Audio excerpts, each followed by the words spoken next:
Oh, scotch. Scotchy. Oh, we're live? We're live at 7 p.m. Eastern Time with the top stories at ComicBook.com for Comic Book Now.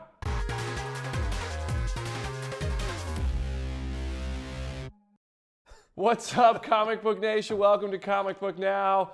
I'm your host, Brandon Davis. Call me BD. Joined today, it's Tuesday. Charlie Ridgely's here. I am here. Hello, Tyler Timothy. Charlie, how are you? sound a little bit more excited to I'm be excited. here. I'm so excited. That was like... They're excited. I'm excited. We're all excited. I am here. Charlie's excited, guys. Don't let his lack of excitement fool you. Charlie, tell him what you're doing. I'll show them. I'm reading the comments section. You know, I'm checking out what's going on YouTube, on Facebook. Scott Prone Mountain wants a wave from Comic Book on YouTube. What's up? All right, Scott. What's up, man? We're going to go through the top 5 stories. Then we're going to get to the questions and comments. Let's start with the news. Our top story of the day is about the mystery, which is who is going to play Cable. Some new tweets might indicate a possible candidate for the role, which might have already been cast, seeing as Deadpool 2 starts production in a few months, June. But in any case, Russell Crowe took to Twitter to tweet at Deadpool's creator, Rob Liefeld, for his thoughts on an awesome piece of fan art of himself as the character. I wish people made fan art of me as characters.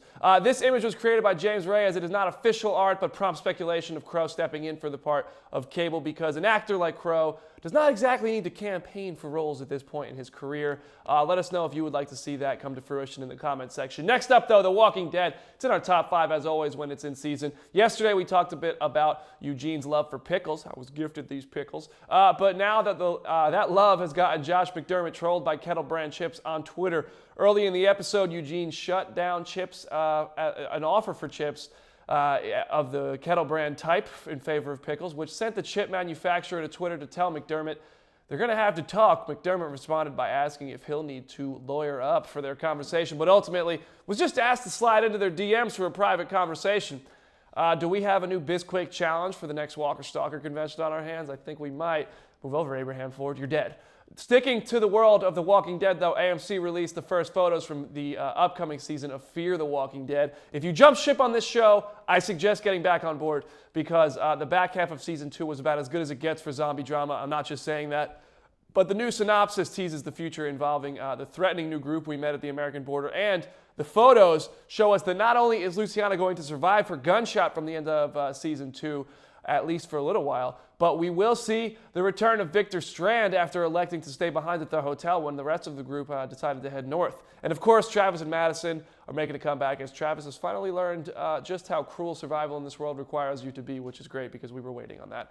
Tomorrow afternoon, we will be live for Walker Wednesday on the Walking Dead on ComicBook.com's Facebook page with Danae Garcia from the set of Fear the Walking Dead's 3rd season. I totally recommend not missing that.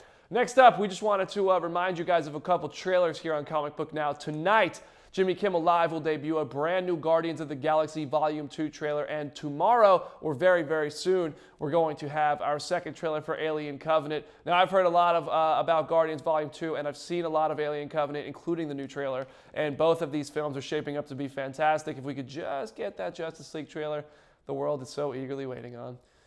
Maybe one day.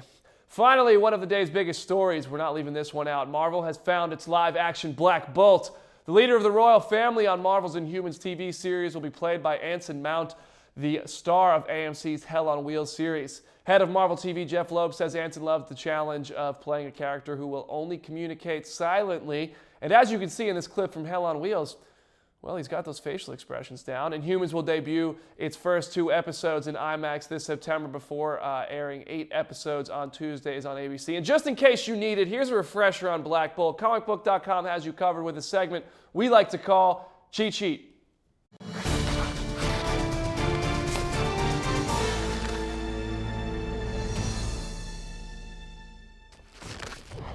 Black Bolt is the super-powered ruler to the Inhumans and leader of the royal family. He's one of those rare characters not designated as either a hero or a villain, and his signature ability emanates through his voice. Black Bolt is generally considered to be one of the most powerful beings in the entire Marvel universe. And here's a cheat sheet for the important facts you should know. Black Bolt's real name is Blackagar Boltigan, and growing up he was kept in a sonic-proof chamber until he was 19 years old to protect others from the powers of his voice. Why is everyone so afraid of his voice, you ask? At full strength, his voice has the capability to destroy planets, while a mere whisper is strong enough to rock a battleship. Not only is he a leader of the royal family, but he's also a member of the Illuminati, a group of heroes who join forces and secretly work behind the scenes of the Marvel Universe. He's married to fellow Inhuman Medusa, who also happens to be his first cousin. The fork-shaped antenna that Black Bolt has worn on the forehead of his mask since childhood enables him to channel his powers in less destructive ways. Due to his fear of speaking while sleeping, Black Bolt practices a form of meditation, which coincidentally also helps enhance his abilities. Black Bolt is powerful enough to battle some of the Marvel Universe's most dominant people one-on-one. Black Bolt's one of the few people to knock the Hulk clean out. More recently though, during World War Hulk, Black Bolt was brutally beaten by Hulk during one of his rampages. Black Bolt can move at a speed so great he is invisible to the human eye. In fact, while not known for his speed, Black Bolt is so fast he's been able to catch and beat Quicksilver with ease.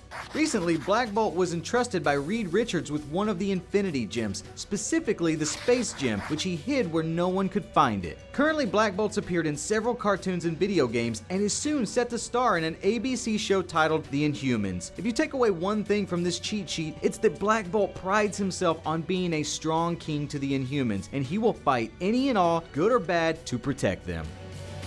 We see you, John Nelson. I hope that was enough Blackington Bolt again to satisfy your needs right now. If you guys are reading the comments on Facebook, he's just going through and dropping different Black Bolt names. And now it's time for my favorite part of the show. Questions, comments. Scotty, so what are we talking about? Charlie, what do they want to know? Everyone's talking about Cable, first of all. Everyone's got all these ideas. Russell Crowe, who, I mean, I like for the part. Pierce Brosnan's been talked about a lot. Let's see. I see that Brandon Lalone wants to see Stephen Lang in the role. Yep. I could get behind that. I could do that. Nick Carlson says Ron Perlman, which he might be a little old at this point, but I mean, I love Ron Perlman, anything. You guys know that. We got one, Mr. Torres has Jean-Claude Van Damme. Stop. For Cable. Stop it. This is yesterday. I mean, this is from yesterday's show where we talked about 80 stars being superheroes. No, absolutely not. I'm nixing that. I'm nipping it right now. I'll call 20th Century Fox and tell them it's a horrible idea. I like it. Stop. I'm with the idea. Stop it. Don't support things like that. I'm going to. I love it. Haven't you seen Universal Soldier: The Return? You're an enabler. Charlie, you're being an enabler. Gosh. All right, so our buddy Dale Sefton on Facebook with all this Nightwing news wants to know, when Nightwing does come into the DCEU, do you think they'll have a Robin in there as well? And if so, who will it be? No, I don't think so. No? I think Jason Todd is dead. Yeah, he is very and dead. that's going to affect Bruce Wayne, and that's going to be why he's kind of reluctant to take Nightwing under his wing. Okay. You think we'll get another Robin, though? Maybe get a sidekick to Nightwing? Maybe I think Nightwing comes first. Maybe we get Robin down the line. I think Nightwing gets to be the focus. I don't think they want to convolute it. They've already learned, don't convolute the movies with too many characters. Don't introduce too many people at once. I think we get Nightwing way before we get Robin. Yeah, I think when we do get Robin, though, I think we could maybe see a Damian Wayne down the line, you know, son that people didn't know about. Give us Teen Titans eventually. I would love it. Lucky on Facebook, Nick Cage for Cable. I won't support that one. I'm sorry. Deadpool 2, Spirit of Vengeance. Oh, don't remind me of that. I liked the first Ghost Rider too much. I sometimes can't tell if people are serious with these suggestions. Are you guys serious, like with Jean-Claude? I mean, here's the thing. Nick Cage? You know we would go watch it. I don't know if I would go watch it. If Nick Cage was Cable, I would absolutely. I mean, it might be terrible. You only get one chance at this, Charlie. You don't get a redo on Deadpool 2. I understand. I'm not saying it's going to be good. Maybe there's like a funny scene of like Deadpool breaking the fourth wall, saying like, imagine if we had cast Nick Cage, and then they do like a mock-up scene where Deadpool narrates it. Other than that, no, I'm hard not saying pass. It's good. In the words of Lego Batman, hard pass. I'm just saying you and I would be in the theater seeing the movie regardless. I can't say that I agree with I 100% would. All right, moving on. Matt Andis, he's got a great question. He says, BD, when are you going to start doing cameos in the comic book movies like Stan Lee? Guardians Volume 2, I'm playing Star-Lord. Star-Lord's great dad. I don't know. That would be really awesome. It would be super cool. We're all waiting for the day. I'm waiting for my zombie cameo in The Walking Dead. Yeah. That's what I'm waiting for. That's the one we'll keep you posted on. That's going to happen. We'll let you know first. You'll hear it here first. You'll hear it here. All right. Tyler Timothy, he's a big fan of yours, wants to know why Millie Bobby Brown, 11 from Stranger Things, was on the set of Infinity War, and is she maybe playing a character? Here's the thing. She's not playing a character. First of all, let's talk about something. She's in the middle of production on Stranger Things Season 2. So Which- no, she's not doing both. Can't wait. Yes, can't wait. Can't for wait. Halloween weekend, can't wait. But Stranger Things films basically across the street from where Avengers Infinity War is filming. Spoiler alert, they're not actually filming in space. They're filming in Atlanta, Georgia. They film right across the street from each other. When you're Millie Bobby Brown, when you're famous, when you're a cute little kid, you get to walk on the set of Avengers Infinity War when it's across the street. That's what happens. Yeah. So, and the caption on And when you're photo, that famous. yeah, you can do it. the caption on that photo said, guest director for a day. It wasn't a tease of her playing Pip the Troll. It was Millie Bobby Brown just hanging out on Avengers Infinity War I mean, do you set, think maybe she gets doing a little- exactly what we all wish we could do. Do you think maybe she gets a little cameo though? Like, you know, like walking down the street, kind of just a little one line? They can't afford her. The movie's already too expensive. That's true. They can't That's afford Millie Bobby Brown. I feel like if as you're extra a role. kid though, like if I was 13, no matter how big of a movie star I would be, if you're like, hey, do you want to like walk down the street in Infinity War? I'm like, yeah, I do. Yeah, Yeah, definitely. and like, that's then you kinda cool. get there, and if you're Charlie Ridgely, there's gonna be a security guard who's like, no, get out, and then Millie Bobby Brown just walks right by. Yeah. Lucky was just kidding, by the way. Okay. So see, we're good. And you're the We're one who good. supported it. He supported it, Joe. You're an enabler. He's an enabler. helping. Don't I love my fans. Okay, our fans, whatever. I don't have actual fans to myself. All right. you do? They love you. They do. Oh, let's see. Over on YouTube, everyone's been pretty engaging over there. Mystery Brick on YouTube wants to know, Spider-Man: Homecoming, is this going to be a trilogy kind of thing, or Yes. maybe just 2 movies? You think they're What gonna I've go heard for is it? they want to do 3 Spider-Man movies with Tom Holland in high Okay. school. With Tom Holland's Peter Parker in high school. When are they coming? I've heard they want them really quickly. I don't know where that fits in, since this Yeah. is technically a Sony production. It doesn't interfere with Marvel Studios and get in the way of their Captain Marvel, their Ant-Man and the Wasp, and everything else they have planned. So it can get made at the same time on the Sony lots. But that said, I don't see how you get 3 Spider-Man Homecoming Spider-Man movies with Yeah. Tom Holland by 2020 when you have 3 Marvel Studios. Well, I guess this year technically it's 3 because of Spider-Man Homecoming, but there's so many coming. We're gonna get 3, yes, that's the bottom line. When, I don't know. They want to get him before he grows up, because we saw what happened to, to The Walking Dead with Chandler Riggs. He's not supposed to be as old as he is, but they've had to, propel the story because Right. he's aging. If they can get Tom Holland in the Same next, thing with Walt next on 3 or Lost. 4 years, yeah. Actually, with Walt on Lost, they just wrote him off. out. Yeah. But they're not going to Spoiler write off alert. Spider-Man. That's silly. Yeah, you All right.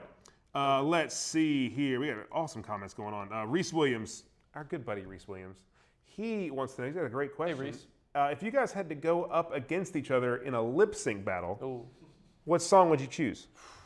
I'm going to let you go first Probably Taylor Swift, Shake It Off. here. Okay. Yeah. Okay. Yeah. I can see that. But I want Scott Eastwood as one Yeah, of my yeah. It's backup too bad dancers. Scott Eastwood doesn't have any songs that you could pick from. Maybe he does. I might go with one of the 50 Shades of Grey soundtrack songs. Oh, Yeah, maybe The there's Weeknd. some hot stuff on there. Definitely. It'll get a little Definitely. steamy on that lip sync battle, and then Charlie won't know how to respond. No, I will. I'm going to throw your favorite movie back in your face, What's my and I'm favorite gonna go with Number One Spot by Ludacris, movie? You can as influenced by Austin Powers. Can we get a little taste? Not, we get a maybe not taste right tonight. now? Maybe not tonight. I tried, guys. I did. You guys saw me try, but it didn't happen. All right, over on Twitter, and don't forget, you guys can tweet at us anytime using the hashtag CBNow, and we're going to see them. And we are up at 5:30, 6:30 in the morning, checking your tweets. Someone's on middle of the night, always looking at what's going on. So if you use CBNow have nothing better as a to do. hashtag, you can always get a hold of us. But on Twitter, Philip Crandall, I hope I said that right. I'm sure I didn't. I'm sorry, Philip. He wants to know, when will we see Dormammu in a bigger role than what we saw in Doctor Strange in the future MCU movies? What's funny is actually this question got posed to me on Twitter, and then people responded to it and said, "Answer this on CB Now." So this is a question a lot of people want answered. I think Dormammu is going to play a huge role in the MCU. Yeah. I think Dormammu is going to be the Galactus of the MCU. Okay. I think that Because they can't have they Galactus. 20th Century Fox has the rights to Right. Galactus. You need a big bad that's going to be even more threatening than Thanos after Thanos. Who does that leave? Yeah. Galactus, the devourer of worlds. I think Dormammu is the all-powerful being in the Marvel Cinematic Universe, at least for now. I don't know if Yeah. we're ever going to meet Eternity and the Watcher or anybody else. But I think, I would love to see the Watcher. absolutely. But I think Love for it. now, Dormammu is in line to be the Yeah. new Galactus, and he's going to I be got the big bad of probably Avengers 34. Can't I wait. got to give a shout out here to Evan. He has. I can't say your last name, Evan. I'm sorry. I tried in my head and it just didn't work out. Di Giovanni. Yeah. Oh, okay. You got it. To Giovanni. Nailed it. It's all there. All right. He had a great dark horse pick for Cable. Maybe Sam Worthington, which is a little young, but he can maybe pull it off. Where do I know? Sam Unless he's Worthington in. from? He was Avatar. He's in Avatar. Okay. Unless he's in all of the Avatar sequels that are coming out. All whenever 18 they of them. arrive. He's got plenty of time. All right, our buddy Lucas Severson wants to know, Hey, Lucas. do we think the Black Widow movie will actually get a solo outing in the future? You know, we've seen some of that the last day or two. We had some talk between Joss Whedon and Scarlett Johansson. I think it's just that. I think it's just talk. I would love to, and I would love to see, rather than a Black Widow standalone, I know everybody wants that. I would rather see a Black Widow Hawkeye prequel film that shows the Budapest story that's been teased. I think that there could be a cool undercover spy ops story told with those two. A really grounded, almost Winter Soldier film, but even more contained. I would love that. I don't think we're gonna get that. I don't either. I mean, because when you think about the age of these actors, all the other movies, but you think about the age of these actors, like Scarlett Johansson and Jeremy Renner look great. But they're only getting older. Right. You can't do a prequel movie at this point. It's impossible to pull it off correctly in the way that I know Marvel wants to. I mean, they could, but I think they have other priorities, and I don't think that it's going to happen. Absolutely. Sorry. Absolutely. All right, back to Twitter. Juan Flores. He wants to know, who would we like to see as Batgirl or Barbara Gordon? His personal choice is Emma Stone. Now, the picture you're seeing on the screen is Boss Logic, an awesome, awesome artist. Did this little mock-up of Emma Stone as Barbara Gordon or Batgirl, and that's been circulating today. How about our After the Dead guest from Sunday night, Elise Dufour? She plays Frankie on The Walking Dead. That'd be pretty great. I don't know. We haven't seen too many acting chops from her just yet. She's been in a lot of things though. Constantine, Sleepy Hollow, Walking Dead. I mean, she'd be cool. But I like Emma Stone. I know one of the popular theories is Anna Kendrick, just because she is close to Ben Affleck. I don't like her for the role. I like Anna Kendrick. I don't know if I like could her picture Anna Kendrick like in action, especially in that universe. Like that's such a dark, gritty take on the characters. I don't know if Anna Kendrick could bring that. I don't like her for that. I think Paul Thurman has a great idea. I'm all for Elise Dufour. Jenna Malone could have it because there was the rumor that she was going to play it. What about Eva Green? Paint her hair red. No, she'd be tough and gritty. She's too old. She's too old for. She'd be a pretty good Catwoman. Yeah, Catwoman. Maybe Poison Ivy, something like that. Okay. Not Barbara Gordon. Though Barbara Gordon needs something a little bit younger. All right, and Jordan Evans. We can't go a whole segment without talking about Jordan Evans. What's up, Jordan? What's up, Jordan? All right, Jordan Evans wants to know, will we ever get some more Middle-earth prequel films like Shadow of Mordor or War in the North? You know, they got the prequel games going on.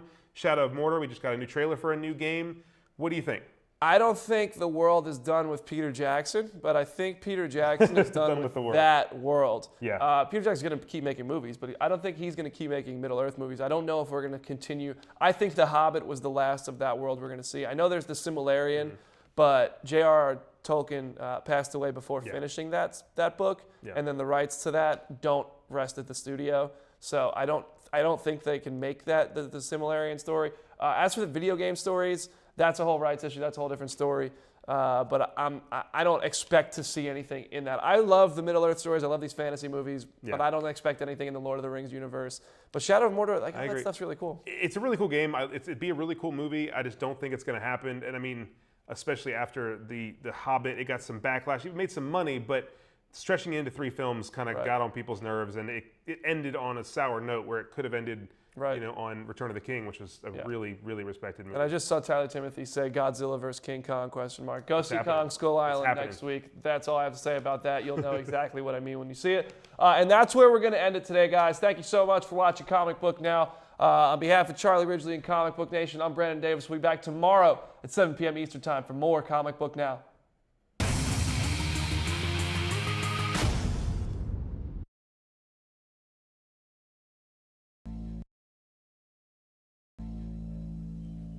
I'm gonna take you to the bank, Senator Trent.